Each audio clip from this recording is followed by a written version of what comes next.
Est-ce que t'as déjà passé une matinée catastrophique où tout va contre toi, mais vraiment tout?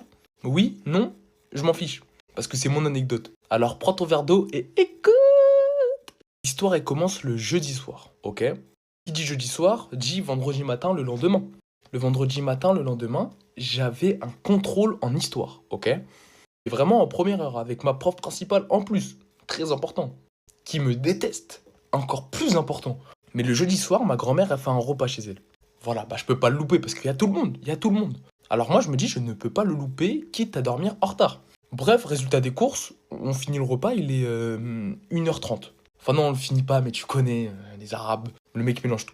Bref, le lendemain, moi je me dis, vas-y, faut que je me douche et tout, c'est-à-dire que je me lève à 5h40. Bref, je mets le réveil à 5h40, je réussis à me réveiller, jusqu'ici pas de problème, je suis en avance et tout. Des petites morning routines et tout. Parce que oui, j'ai une morning routine, voilà. Voilà, je m'en fous de vos red flags là. Mon morning routine, c'est me réveiller, regarder Gumball, hein, au cas où. Bref, de là, je me dis, vas-y, je vais repasser mon linge. Oui, parce que je repasse. Voilà, voilà. Il y a un problème, non? Vas-y, ok. Bref, je commence à repasser et je vois qu'il n'y a pas le psh. Tu vois ce que je veux dire ou pas? Il n'y a pas le psh. Psh. Il y est pas, il y est pas. Je me dis, c'est pas grave, ça vient avec le temps. Tout le temps, ça vient avec le temps, c'est pas grave. Peut-être que là, il bug un peu. Il buguait pas, il était juste cassé. Mais moi, je suis quelqu'un, j'ai une phobie. Je ne peux pas sortir dehors avec des habits froissés. Là, c'est froissé parce que c'est mon pyjama. Je m'en fiche complètement d'être beau devant vous. Et devant qui que ce soit, finalement. Mais je... Voilà. Du coup, je me dis, vas-y, je repasse. Je repasse, je repasse, je repasse. Avec un fer à repasser qui est cassé, hein, je le répète. Ça veut dire que le truc est chaud. Donc, je fais juste comme ça. Écoutez-moi bien. Je prends vraiment, sans mentir, hein, zéro blague, 40 minutes à repasser un jean et un t-shirt. Vous vous doutez bien que j'arrive en retard, hein, voilà. En essayant de repasser, regardez ce que je me suis fait. Voilà, c'est ça que vous vous dites? Horrible. Ça se trouve que je vais me faire ban en mettant cette image. Ça se trouve que je vais pas la mettre.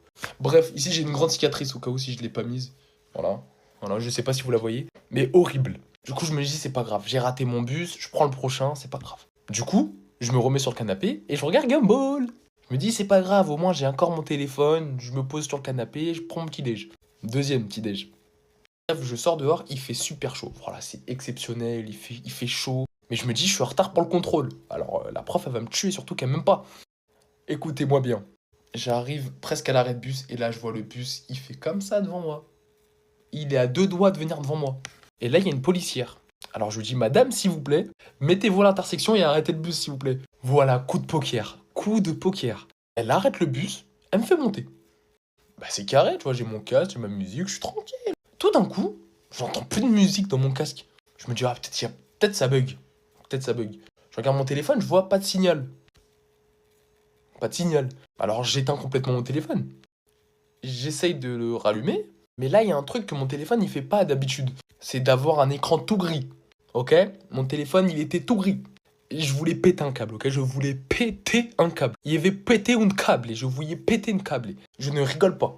Ça veut dire qu'en une matinée, là, pour l'instant, le fer à repasser est cassé, j'ai une cicatrice, j'ai raté mon bus, j'ai raté un contrôle, et j'ai cassé mon téléphone. Ça fait beaucoup, vous trouvez pas? Moi, je trouve que ça fait beaucoup, personnellement. Et pour couronner le tout, je vais pour rentrer en classe. En retard. La prof pète un câble. Voilà, elle pète un câble. Ouais, t'as fait exprès. Nanani, nanana. Ah, tu nous saoules, meuf. Faut savoir un truc, c'est qu'on avait histoire et juste après, on avait un trou, ok? Ça veut dire que madame, la professeuse là, la professeure, je sais très bien, je voulais faire le RP débile, me dit ouais, tu vas le rattraper dans le bureau de la principale. Comme si ça me faisait peur, tu vois, comme si j'allais faire oh, oh. Bref, on va dans le bureau de la principale. Dans le bureau, comme par hasard, il y a la principale adjointe et la principale tout court. Et la principale tout court, elle me détestait. Voilà, je lui avais jamais rien fait. Elle me détestait. Elle commence à mal me parler. Et moi, quand tu me parles mal, et que je sais que je peux pas te mettre de claque, je vais être nonchalant en face de toi. Alors je lui répondais juste, ok, ok, écoutez-moi bien, elle a fait un mail à ma mère où elle dit mot pour mot, votre fils adopte une posture désinvolte. Ma mère, elle m'appelle, elle me tue. Écoutez-moi bien. À la fin, je rends mon contrôle à la principale adjointe. La principale adjointe, c'était un amour. Mouah. Bref, je lui dis au revoir madame, tout gentil. Elle dit, toi, je sais pas, t'es un ange ou un démon? Et moi, je lui réponds la phrase célèbre. Je rigole, allez. Pas célèbre du tout, je l'ai inventé sur le tas. Un ange avec les gens qui me respectent, un démon avec ceux qui me détestent. Écoutez-moi bien, je suis allé au contrôle à l'impro. J'ai eu 11. Je vous jure que je méritais 17. Tu me crois pas, je méritais 17 sur ce contrôle. Et j'ai eu 11 parce que elle, a note à quoi?